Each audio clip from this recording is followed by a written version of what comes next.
یہ ملا نذیر کے آپ نعرے سن رہے ہوں گے. لکشمن کمیٹی سے ان کا تعلق ہے اور اس سے پہلے یہ کسی قوم پرست جماعت میں تھے اور بیکری کا کاروبار کرتے ہیں اور آج کل یہ نوجوانوں کو ورگلاتے ہیں. ان کے ساتھ کھڑے سٹیج پہ لوگ جے کے ایل ایف سے ان کا تعلق ہے.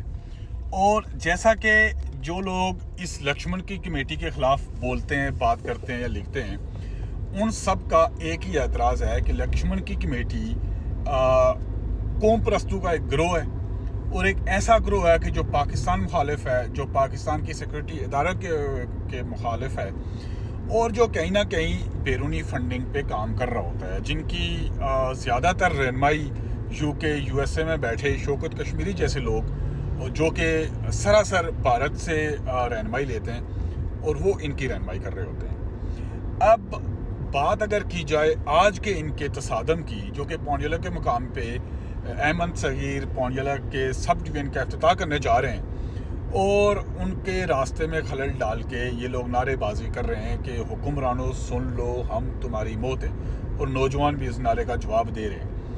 کیا کوئی باشعور معاشرہ اس طرح کے نعرے قبول کرتا ہے کہ ہم تمہاری موت ہیں؟ کس طرح کا یہ پرتشدد آدمی ہے یہ ملا نذیر، عمر نذیر. اور قوم پرست ایکشن کمیٹی کی اس چھتری تلے جو نفرت، جو انتشار، جو تصادم کی فضا قائم کر رہے ہیں، وہ آزاد کشمیر جیسے پرامن خطے کے لیے کسی بھی طرح فائدہ مند نہیں ہے. پلندری کی آج بات کی جائے تو پلندری میں اسی لکشمن کمیٹی کے لوگوں نے مولانا سعید یوسف صاحب کے قافلے کو روکا، ان پہ حملہ کیا اور ان پہ تشدد کیا. آئے روز آپ دیکھتے ہوں گے کہ لکشمن کی کمیٹی کہیں نہ کہیں فساد برپا کر رہی ہوتی ہے، کہیں روڈز بند کر رہی ہوتی ہے، اور وہ لوگ لکشمن کی کمیٹی کے رہنما وہ لوگ ہیں جو کوئی جاب نہیں کرتے ہیں اور جنہوں نے کوئی جاب آزاد کشمیر کے اندر کبھی نہیں کی ہے. انتہائی ویلے اور نکمے لوگ ہر وارڈ میں سے انہوں نے اٹھائے ہوئے ہیں اور جن کا تعلق J K L F, N S F اور اس طرح کی دیگر قوم پرست جماعتوں سے تھا. اور بڑی سازش کے تحت ایسے ہی قوم پرستوں کو انجمن تاجران کا صدر بھی بنایا گیا ہے. آزاد کشمیر کے فیصلے اب دکاندار کریں گے کہ آزاد کشمیر میں صدر کون ہونا چاہیے، وزیر اعظم کون ہونا چاہیے، کون وزیر ہونا چاہیے اور کون نہیں ہونا چاہیے. اب جو یہ نعرہ لگا رہے ہوتے ہیں کہ حکمرانوں سن لو ہم تمہاری موت ہیں، بھائی انہی حکمرانوں کو یہ عوام کے ووٹ لے کر گئے ہیں یا زبردستی جا کے اسمبلی میں گھس گئے ہیں؟ اور انہی کو یہ ڈنگر کے نام سے بھی پکارتے ہیں. ایک بندے کو عوام نے ووٹ کے ذریعے منتخب کیا ہے اور وہ بندہ آزاد کشمیر کی اسمبلی کے اندر گیا ہے اور تم اس کو ڈنگر کہتے ہو اور تم اس کو کہتے ہو کہ میں تمہاری موت ہوں. اور سہولت کاروں کے خلاف یہ نعرے لگاتے ہیں. سہولت کار بیسیکلی یہ اس کو کہتے ہیں جو بندہ پاکستان یا پاکستانی فوج کا حمایتی ہو، اس کو یہ سہولت کار کے نام سے پکارتے ہیں. اور اس کے بعد اگر آپ بات کریں لکشمن کی کمیٹی کی رہنمائی کی تو خالد کشمیری جیسے لوگ ان کے واٹس ایپ گروپس میں شامل ہیں، اور اس کے بعد راہ کے کچھ لوگ جو گروپس میں پائے گئے ہیں ان کے، جو ان کی رہنمائی کر رہے ہوتے ہیں. اور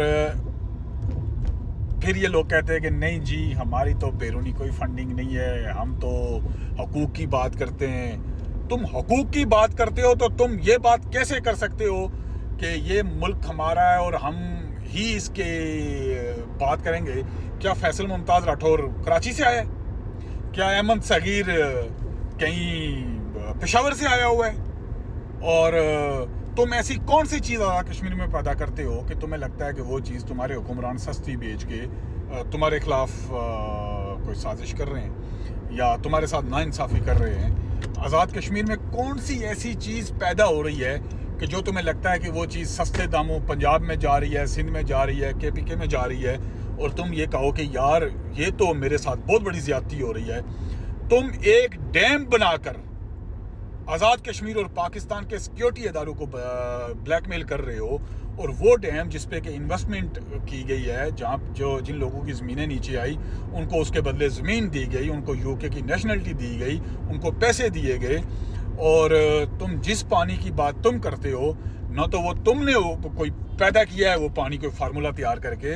انٹرنیشنل لا یہ کہتا ہے کہ جہاں سے دریا گزرتا ہے ہر اس شخص کا حق اس پہ ہے جہاں سے وہ دریا گزرتا ہے. اور تم آئے روز کی بلیک میلنگ، آئے روز کا تمہارا یہ دھندا بن گیا ہے. یہ لوگ صرف تصادم چاہتے ہیں. یہ لوگ چاہتے ہیں کہ مزید کوئی لوگ اس تصادم میں مریں، جن کی لاشوں پہ یہ سیاست کر سکے، جن پہ آئے روز پھر اس کی برسی پہ یہ آج یوم شہدا، آج یوم فلانا، آج یوم فلانا. ان کو صرف لاشیں چاہیے، ان کو تصادم کی کوئی وجہ چاہیے، اور ان کو حقوق کے نام پر آئے روز کی یہ بلیک میلنگ چاہیے. لوگوں کو یہ جن چرسیوں کو، پنگیوں کو، جن کو یہ کامریڈ اور چیک ویرا کہہ کے پکارتے ہیں، عام زبان میں ان کو لوگ چرسی پنگی کہتے ہیں، یہ ان کے رہنما بنے ہوئے ہیں. انہوں نے ان لوگوں کو آگے کیا ہوتا ہے دنگا مشتی کے لیے، بلیک میلنگ کے لیے. حکومت وقت کو چاہیے کہ ایسے شرپسند عناصر کو فی الفور گرفتار کرے اور بغیر کسی کنڈیشن کے ان کی چمپ ریڈ کرے. اب ان کے ساتھ مجھے نہیں لگتا کہ بھائی اس طرح کے تصادموں کے بعد بھی ان کے ساتھ کسی بھی قسم کی رعایت کرنی چاہیے. ان کے خلاف آپریشن کرنا چاہیے اور پوری تحقیقات کرنی چاہیے کہ ان کے پیچھے ہے کون، ان کی رہنمائی کون کر رہا ہے، اور یہ کس کے اشاروں پر آزاد کشمیر کے اندر تصادم پیدا کر رہے ہیں، انتشار پیدا کر رہے ہیں اور نوجوانوں کو ورگلا رہے ہیں. تو اس میں ان کو اور مزید ڈیل دے کے حکومت اور سیکورٹی ادارے اپنے ہی پاؤں پہ کلاڑی مار رہے ہیں.